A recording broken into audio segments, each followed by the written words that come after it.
In my journey to recover from burnout, I did quite a lot of deep introspection and including some therapy. And in that therapy, I had an experience that I think is really worth sharing. I tried something called internal family systems, IFS. And even though it was only 2 sessions actually that I had, I got so much out of it. It was really, really powerful, emotional, and really eye-opening. And I think it's something that's worth looking into for anyone who's struggling with burnout, especially if, like me, you found that your burnout goes far beyond just being too busy. And I want to share that experience and explain how this therapy helped me understand my burnout. Hi, I am Michelle, and I have been through burnout a couple of times, once really seriously hitting the wall and once almost getting there, but knowing how to do it differently this time. And I'm well and truly on the other side of it now. I also was going through perimenopause, menopause at the same time. I quit drinking as part of my recovery, 3 years sober today, actually. And I am sharing my journey. I've been sharing on a blog for quite a while now, and I've just recently started doing YouTube videos like this one, in the hope that it helps anyone going through similar things feel more seen, understood, encouraged, and hopeful, because I like to focus on the lessons in everything that I have learned and sharing those. So how this therapy session came about. I was in an employee assistance program therapy session. My workplace provided an EAP program, which was fantastic. And we'd been chatting about lots of different things when my therapist asked me what did I want to focus on in the last half hour of the session. And I didn't have to think very long before responding.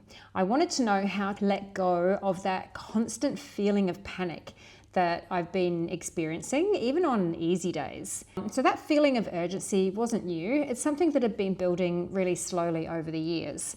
And I'd always thrived on being busy and getting things done. But what had once felt like motivation had transformed into something that was becoming crippling.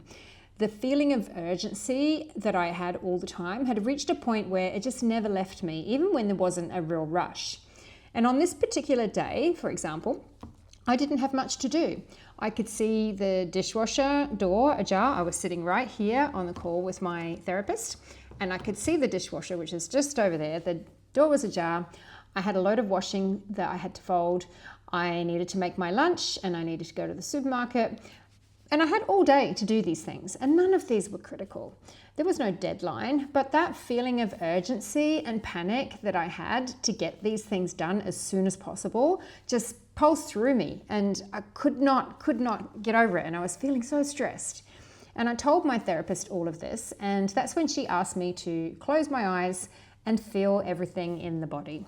I had no idea what was coming, and I thought she was going to just try and get me to meditate, and I'm not a super fan of meditation. I like active meditation, but I thought, you know what, I will go with it. And when that session had finished, I said to her, wow, what was that? And she told me it was internal family systems therapy. It was really, really powerful, and this is the things that I learned. So I talked about the taskmaster in another video, my last video, I think. And that is my relentless inner driver. So in the IFS therapy, you explore different parts of yourself that make up your internal system. And each part has its own role to play, whether it's protecting you, managing your emotions, or holding past wounds. And one of the parts that I met in my session was what my therapist called my taskmaster. And that's a part of me that has driven me to be productive, a perfectionist, and constantly in control. And for years, my taskmaster had been a relentless inner voice telling me, you're not doing enough. If you slow down, everything will fall apart. Rest is a sign of failure. And this part of me had driven so much of my professional success, but it had also driven me to burnout twice. And no matter how much I accomplished, the taskmaster had always demanded more. But in that session, I learned that this part wasn't trying to hurt me. It was actually trying to protect me. So how my taskmaster was born, it came from this role of childhood responsibility. So through the session, I connected the dots between my taskmaster and my past, and my therapist guided me through that. When I was 13, my world was pretty chaotic. My mum was working nights and she was leaving me to take care of my 3 younger siblings at the time. One was a tiny baby, the other was a toddler, and the third one was a slightly younger brother, just a couple of years younger. But home wasn't really a safe, nurturing place. My stepfather was an alcoholic, and my slightly younger brother was aggressive a lot of the time with me and often would try to just knock me down because I was known as the responsible one. In that environment, I didn't really have any choice but to grow up really fast. I was the one responsible for keeping things together, and my taskmaster emerged as the part of me that said, you have to be perfect, you can't slow down, if you don't stay in control, everything's going to fall apart. And that strategy worked, at least in the sense that I survived. But as an adult, my taskmaster was still running the show and pushing me beyond my limits and making rest feel like a failure. So then there's the emotional release part in the session, connecting with my 13-year-old self. So during that session, my therapist guided me to connect with the part of me that was 13 years old. And she asked me to visualize her, and I pictured her vividly. She was overwhelmed, responsible for everyone else, and carrying a lot more than any child should really have to carry. She wasn't allowed to rest or feel supported because no one else was stepping in to help. When my therapist asked me to ask the taskmaster to leave the room for a moment, I did, with my eyes still closed, and I was sitting there with that image of my 13-year-old self, and I felt this overwhelming wave of emotion. And I started crying, not just for her exhaustion, but for the fact that she'd had to carry these burdens alone. And for the first time, I allowed myself to feel the sadness and fear that my taskmaster had been suppressing for many, many years. And what I realized was that my taskmaster wasn't the problem. It was a protector. It had been keeping me busy all these years to distract me from emotional pain that came from feeling abandoned and unsupported. But in doing that, it was also keeping me stuck in burnout. So then there was calm after the storm, I call it. When the session ended, I felt really different. I felt much calmer, I was lighter, and I felt more present than I had in a long time. So I got up after the session, I went to the kitchen and I started emptying the dishwasher. But instead of rushing through it, I was feeling this overwhelming sense of calm. I folded the washing and I enjoyed it. I did it slowly and just enjoyed folding every piece of laundry. I wasn't thinking about what I needed to do next. I was just present in the moment. And when I started chopping vegetables to make my lunch later on, I felt that familiar sense of urgency creeping back in. And the taskmaster was whispering, hurry up, you need to finish this faster, you've got more to do. But this time, instead of letting it take over, I paused and I said out loud to myself, it's okay, don't worry, we've got this. Nothing's going to happen, I will take care of you. So that was me talking to my 13-year-old self. And just like that, the urgency faded. I finished chopping the vegetables without panic, without pressure, and I even did a few more household tasks that I hadn't planned on doing, and then I went for a nice walk in the sun.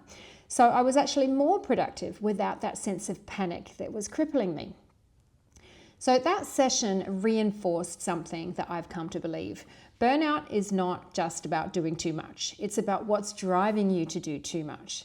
For me, the deeper driver wasn't my workload.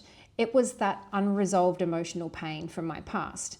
As long as my taskmaster kept me busy and striving for perfection, I didn't have to sit with those feelings.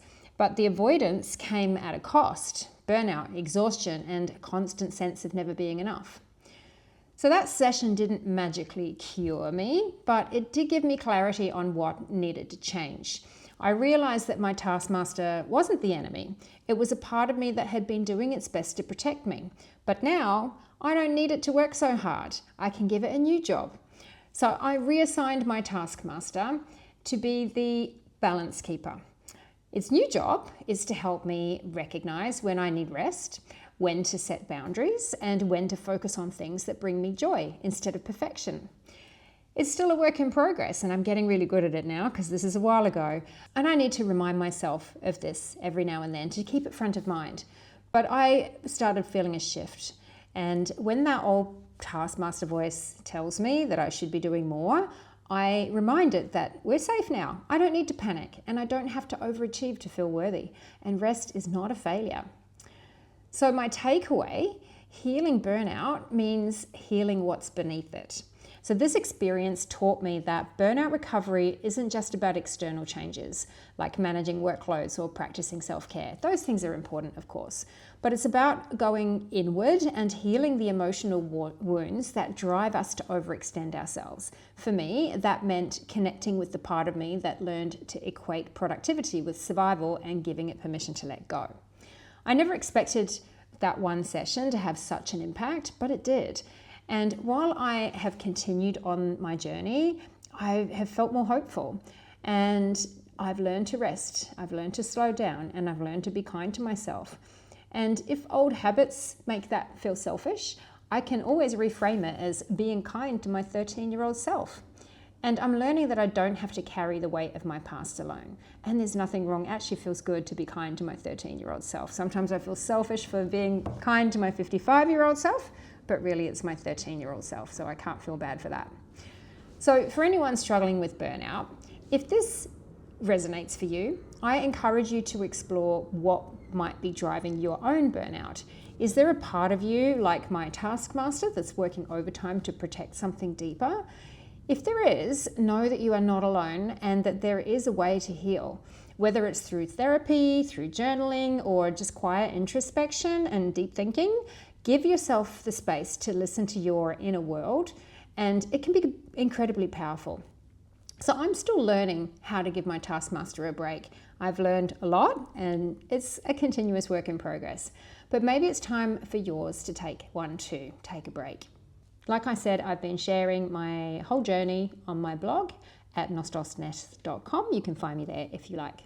Have a good day.